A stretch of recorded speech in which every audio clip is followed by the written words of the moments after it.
Nós estamos recebendo hoje aqui na Agência Moré uma figura ilustre, uma pessoa que já ocupou ministérios no Brasil, é ex-prefeito da cidade de São Bernardo do Campo, tem um passado político muito forte na área sindical e agora é pré-candidato ao governo do estado de São Paulo. Luiz Marinho, é um prazer recebê-lo aqui em Presidente Venceslau, na Agência Moré, no blog do Toninho, no Facebook do Toninho, e explica para a gente qual o motivo da vinda ao oeste de São Paulo, principalmente a Presidente Venceslau.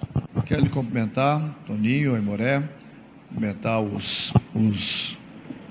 pessoal que te segue aí no blog, no Face, os internautas, cumprimentar aqui a população de Presidente Venceslau, lembrar que está aqui conosco o Oswaldo, foi prefeito aqui da cidade, hoje vice-prefeito, grande amigo de longa data. E lembrar, Toninho, antes de falar propriamente, eu sou um caipira do interior do estado. Nasci numa cidade chamada Cosmorama, ali vizinho de São José do Rio Preto. Tem São José do Rio Preto e a cidade de Votuporanga, mas fui bebê ainda para Santa Rita do Oeste. Lá cresci, comecei, eu brinco com a turma, mas é verdade, que antes de ir para a escola naquele período, você começava a trabalhar na roça. Então eu comecei ralhando algodão aos 6 anos de idade. Levei um puxão de orelha porque arranquei mais pés de algodão que deveria, mas foi um só, foi o suficiente para aprender e fazer direitinho a partir dali. E até os 18 anos eu vivi ali, puxei enxada, e aí fomos, o papai quis ir para São Paulo e fomos para a Zona Leste, cidade ali, o bairro chamado de São Mateus, Parque São Rafael, periferia de São Paulo. Em 78 entrei na Volkswagen, no setor de pintura. Em 84 fui ser dirigente dos sindicatos metalúrgicos do ABC, tesoureiro, vice-presidente, secretário-geral. Presidi o sindicato de 96 a 2003. Em 2002 eu fui candidato a vice-governador junto com o Genuíno. A única eleição que o PT disputou o segundo turno, demos trabalho para o Alckmin naquela ocasião. O Alckmin que está aí governador até agora, né? Mas em 2002 nós demos muito trabalho, quase deu. E em 2003 eu assumi a presidência da CUT, presidi até julho de 2005. Em julho de 2005 o presidente Lula me convoca para assumir o Ministério do Trabalho, onde eu tive a felicidade de elaborar a política do salário mínimo, de valorização do salário mínimo, que ajudou muito o processo de distribuição de renda no país, gerando empregos, enfim, no governo do presidente Lula. Com a reeleição em março de 2007, eu preparando para ser candidato a prefeito de São Bernardo do Campo, Lula me convoca para assumir a Previdência Social.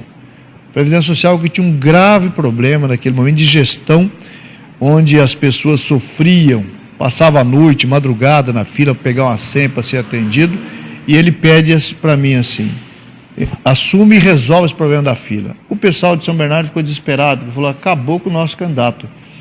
Eu disse, mas vamos pegar esses limões, buscar fazer uma limonada aí com essa situação da Previdência, e graças a Deus, em setembro de 2007, graças a Deus já não se falava mais em fila da Previdência, e aí então, em 2008, disputei para ser prefeito de São Bernardo. O presidente Lula não queria me deixar ser candidato a prefeito, porque ele achava que a gente não ganharia aquela eleição, e eu disse, o povo da cidade quer mudança, e é nessa batida que nós vamos ganhar as eleições. Graças a Deus deu certo, governei São Bernardo 8 anos, fiz grandes transformações em várias áreas, que eu vou utilizar agora na campanha para governador do estado, se Deus quiser, na televisão, para mostrar para o estado o que nós fizemos de gestão na cidade de São Bernardo do Campo, para enaltecer a necessidade de mexer com o estado de São Paulo. E agora eu presido o PT do estado de São Paulo e pré-candidato. Sábado agora vai ter o encontro do PT estadual, onde vai definir meu nome como pré-candidato do partido para as eleições desse ano, para enfrentar aí as feras do PSDB e Companhia Limitada, dos seus aliados e tal, e acima de tudo debater o Estado que está sendo governado pelo PSDB desde 1995, e a pergunta que tem que ser feita para o eleitorado do Estado de São Paulo, o que esse pessoal resolveu de nó do Estado de São Paulo? Se falar da educação, da saúde, da segurança, de infraestrutura, se falar de intervenções simples, como é aqui em Presidente Venceslau, né, da estrada vicinal do bairro Aimoré, já morreu gente, o Oswaldo estava me contando aqui, E o Alckmin, há 5 anos atrás, disse que ia dar ordem de serviço para fazer essa obra até agora. Na verdade, é um blá, blá, blá danado, é muito cafezinho, muito blá, blá, blá e pouca solução. Então, acho que é hora de pensar. Se tem gente governando por muito tempo e não resolve, que tal experimentar novas experiências? Marinho, o senhor passou por experiências como ser ministro, né? E também como ser um prefeito de uma cidade grande como São Bernardo. Qual que é a diferença para um político trabalhar no ministério e ser prefeito de uma das cidades do ABC Paulista? A diferença é o leque de que você tem que olhar. No ministério, você tem a questão legislativa muitas vezes, então o tema trabalho. O tema trabalho era cuidar da legislação trabalhista, nós fizemos várias inovações, e cuidar do tema principal, que era da renda e do emprego da classe trabalhadora brasileira. Então, nós focamos na política do salário mínimo, processo de valorização. O salário mínimo, lembra da famigerada luta do pessoal pedindo $100 e tal, e eu dizia, olha, não vamos falar de $100, não, vamos fazer uma política permanente de valorização, que gradativamente nós vamos elevar o salário mínimo para um patamar que condiza com a necessidade básica de uma família. Nós ainda não chegamos lá, nós temos que continuar nesse processo de valorização do salário mínimo, mas isso foi uma política muito eficiente, que colaborou muito com a distribuição de renda no país inteiro, entre outras políticas. Já prefeito, você tem que olhar com um olhar de 360 graus, que eu chamo. Assim como governador do estado, assim como presidente da República, você tem que cuidar bem das diretrizes e da montagem de uma equipe de qualidade, porque sozinho você pode muito, mas sozinho é muito pouco, perto do que um conjunto pode, de forma que você precisa, a partir das diretrizes bem dada, fundamentada, com a mão firme ali no comando, como Oswaldo mostrou aqui em Venceslau, é possível fazer a grande diferença, seja na cidade, seja no estado, seja no país. Em São Bernardo, graças a Deus, nós temos uma grande transformação na saúde. Quando eu assumi em 2009, nós tínhamos, assim, eu fiz o debate participativo de governo, então fiz desde o PPA participativo, o Plano Plurianual, para discutir as grandes marcas, as grandes diretrizes, e também o orçamento participativo. A gente, investimento, deliberava quase que 100% nessas plenárias com a população. Em 2009 e 2010, de 100 questões, mais de 80 era relacionada à saúde. E nós, então, traçamos uma grande restauração da área da saúde. Refizemos e ampliamos a quantidade das unidades básicas de saúde, reestruturamos a rede, implantamos uma rede de saúde mental que não tinha, tratamento de álcool e droga, enfim, criamos um novo hospital para dar suporte para essa rede, criamos 9 UPAs que não existia, e quando foi final de 2010, para 2011 para frente, já não se falava mais em saúde, foi reduzindo drasticamente e deixou de ser a grande preocupação da população. Quando o pessoal começou a discutir cultura, acesso à cultura, eu falei, agora estou feliz como prefeito, porque quando você vai resolvendo os problemas de risco, problema de habitação, problema de saúde, problema de segurança, de violência, e o pessoal fala assim, é preciso ter uma biblioteca no bairro, é preciso ter acesso à cultura. Aí é sinal que começou a ficar bom, e essa foi a minha experiência lá como prefeito. Portanto, essa é a grande diferença. Ministro, você foca uma área específica, prefeito, governador, você tem que olhar todas as áreas que mexem com a vida das pessoas. E, Luiz Marinho, quanto à política atual, vamos falar sobre política atual. Nós temos uma turbulência muito grande no PT, né? A gente tem aí todas essas denúncias, tudo que vem acontecendo hoje no cenário nacional, temos denúncias entre outros partidos, temos também, vamos falar novamente a palavra turbulência entre os políticos, né? O que o senhor tem a dizer disso? Uma reflexão que eu deixar, Toninho, para que os nossos internautas possam refletir conosco. O Brasil, de fato, vive uma grave crise política, econômica, social, moral, ética. Agora, é preciso que a gente não perca a esperança jamais. Então as pessoas falam, não vou votar em ninguém. Não há solução de transformação de uma cidade, do estado, do país, que não seja pela participação política. Então as pessoas têm que assumir a responsabilidade da participação política. Se você não está contente com procura alguém que se identifique, procura alguém que corresponda à tua expectativa. Agora, não votar em ninguém, seguramente é a pior solução, porque até você incorre no pecado da omissão. Segundo a Bíblia, é o principal pecado, o pecado da omissão. Então, brincadeiras à parte, mas é preciso olhar para a solução dos problemas. E as pessoas falam do PT. E aí, esse dia eu falava assim, me apresenta um partido melhor que o PT. O PSDB é melhor que o PT, o PDT, o PCdoB, o PV, o PMDB. Seguramente não se trata de partidos e às vezes as pessoas têm comportamento. O PT teve problema, evidentemente, mas eu não conheço um outro partido que tenha tamanha preocupação social com as pessoas como o nosso partido. Portanto, eu sou do partido desde a fundação e defendo com veemência que as pessoas tenham que participar da política. Se não está contente com nenhum dos partidos, monte o seu ideal, né? Mas vai militar, vai participar, porque é pela política que você pode resolver as questões. Compare. O presidente Lula, por exemplo, né? Está sendo acusado, foi condenado, tem gente que acha que ele tem que ser preso, tem gente que acha que ele não tem que ser preso, tem gente que acha que ele não pode ser candidato, tem gente que acha que ele pode ser candidato. Agora, compara o governo do Lula com o governo do Fernando Henrique, por exemplo. O governo Lula assumiu em janeiro de 2003. Lembra do desemprego que nós tínhamos em janeiro de 2003? Da ausência de esperança, de expectativa do jovem, da classe trabalhadora, do povo brasileiro, em 2003? Ele assumiu, restaurou a economia, restaurou a área social, olhou para os pobres, olhou para os trabalhadores, e eu fui ministro de 2005 do Trabalho a março de 2007, e nós podemos falar com toda a segurança, toda a tranquilidade. As nossas políticas econômicas, social, o conjunto das questões que nós fizemos, colocou o Brasil nos trilhos. Nós geramos 22 milhões de emprego com carteira assinada nesse período.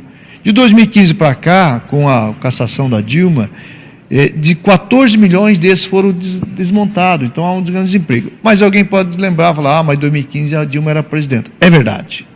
Agora, se lembrarmos do comportamento do Eduardo Cunha, presidente da Câmara, e do Aécio Neves, a combinação dos dois não deixaram a Dilma governar a partir de 2015. Todas as tentativas que ela fez, ela não conseguiu aprovar no Congresso, e o Eduardo Cunha inventou a tal das pautas bombas. Se a gente voltar as reportagens lá de 2015, nós vamos lembrar que a Dilma não conseguiu governar, até caçá-la sem nenhuma acusação de corrupção. Para o Temer assumir. Se fosse por corrupção, o Temer não podia ter ficado nem um dia lá, porque com isso tudo veio às claras quem estava praticando corrupção nas entranhas do governo do PT, o PMDB. Então o PMDB se demonstrou um partido de muita gente aprontando, muita malandragem nas entranhas de todos os governos que passaram desde o processo de democratização. Aliás, desde o processo da ditadura, que ele já estava ali com a ditadura nas entranhas de governo, junto com os militares. Então, é preciso uma reflexão mais profunda e, acima de tudo, olhar que as experiências que teve sucesso é preciso ser retomada. Eu fiz um governo de sucesso, São Bernardo do Campo, graças a Deus. Fui muito feliz nas ações como ministro do Trabalho e da Previdência, como sindicalista. Fiz 3 negociações internacionais como presidente do Sindicato dos Metais do ABC, da Volks, não sei se vocês recordam, da Volkswagen e também do grupo da Brastemp. Ou seja, nós temos experiência para colocar à prova do povo do Estado de São Paulo e, acima de tudo, trabalhar com a vocação que nós temos que trabalhar, olhando para os pobres, como prioridade, governando para todos, mas olhando quem precisa de prioridade, que são as crianças, são os jovens, são os idosos. As políticas sociais têm que responder ao conjunto de questões, olhando para o desenvolvimento regional. Eu tenho chamado a atenção, e falava com o Oswaldo, que nós precisamos juntar aqui a inteligência da região para pensar junto o que deve ser feito para valer aqui na região, para desenvolver, para gerar oportunidade, gerar emprego, para a gente não continuar perdendo empresas para os estados vizinhos. E o Oswaldo até fez uma pergunta numa reunião anterior, em relação a uma guerra fiscal, e eu disse, olha, o Estado de São Paulo foi responsável da gente, de evitar que isso fosse resolvido. O governo Lula queria criar um imposto de valor agregado, o IVA, para acabar com a guerra fiscal entre os estados. O Estado de São Paulo ficou inseguro, com medo de que isso fosse São Paulo perder receita no curto prazo, e acabou atrapalhando esse processo. É preciso enfrentar esse processo. São Paulo não pode assistir e perder investimento para outros estados e continuar como se nada tivesse acontecido, como é prática do governo do PSDB ao longo desses anos todos. É preciso que a gente reaja e que a gente, de novo, essa locomotiva do Brasil, que parece que está enferrujada, parando no acostamento, que a gente volta a fazer com que ela, de fato, ajude o Brasil. Pra você ter uma ideia, o problema da educação. Há grave problema de educação no nosso Estado. Os indicadores da rede estadual, hoje, são piores que os indicadores de 95, quando o Mário Covas assumiu o governo do Estado em 95. Veja só. Hoje você vê o Estado do Maranhão equacionando questão de educação, da remuneração dos professores, por exemplo. O Estado de São Paulo não. Será que o Estado de São Paulo pode menos que o Maranhão? Será que o Estado de São Paulo pode menos que o Acre? Será que o Estado de São Paulo pode menos que o Piauí? Ou seja, nós precisamos aqui não comparar com as piores práticas. Às vezes, quando fala de violência, o Alckmin vem e fala do Rio de Janeiro. Mas nós vamos comparar com o pior, com a pior experiência? O nosso orçamento, a nossa receita, o nosso Estado é o mais rico do Brasil. Nós temos que ser referência em todas as áreas, e hoje nós não somos. Então nós precisamos cuidar para que o Estado de São Paulo volte a ser o grande orgulho dos paulistas. E eu fiz uma primeira pergunta, que foi a sua vinda ao oeste de São Paulo, principalmente a Presidente Venceslau. O senhor não respondeu até agora. Por que o senhor está em Presidente Venceslau? Olha, Presidente Venceslau, mas estarei à noite em Presidente Prudentes, depois Santo Anastácio, Adamantina, depois no Padracena, Junquerópolis, Lucélia, Oswaldo Cruz e Tupã. E a ideia é debater com a população, debater com a imprensa, porque sábado o PT vai homologar a minha pré-candidatura, serei candidato a governador pelo PT no estado de São Paulo, e essa é a grande razão de conversar, de colocar à disposição da população, colocar à disposição dos prefeitos, da imprensa, dos empresários, do movimento sindical, das pessoas que estudam cada região, para a gente pensar, a partir da região, a grande solução para o estado de São Paulo, porque o estado de São Paulo tem na sua macroeconomia as várias economias regionais que nós precisamos enxergar, e, portanto, quero contar, Toninho, com o teu apoio nesse processo aqui, para provocar os debates aqui de como que Venceslau e a região aqui possa ajudar a pensar a grande solução para o estado de São Paulo, que é gerar emprego, gerar oportunidade, gerar riqueza, acima de tudo. Muito bem, olha, nós tivemos o prazer de receber aqui na Agência Moré, no blog do Toninho, no Facebook do Toninho Moré, o ex-ministro do Trabalho, ex-ministro da Previdência do governo Lula, também ex-prefeito de São Bernardo do Campo, presidente estadual do PT e pré-candidato ao governo do estado. Foi um prazer recebê-lo e volte sempre, tomara que volte, inclusive, como governador. Se Deus quiser, Toninho, eu agradeço aí a tua atenção, o teu carinho. Eu ainda, diz que candidato tem que pedir voto, mas eu ainda não posso pedir voto, tá certo? Mas quero contar com a colaboração de todos vocês, contar com a sua colaboração e, acima de tudo, pensar o Estado, pensar o Brasil. Esperança sempre, desistir jamais. Aquele abraço.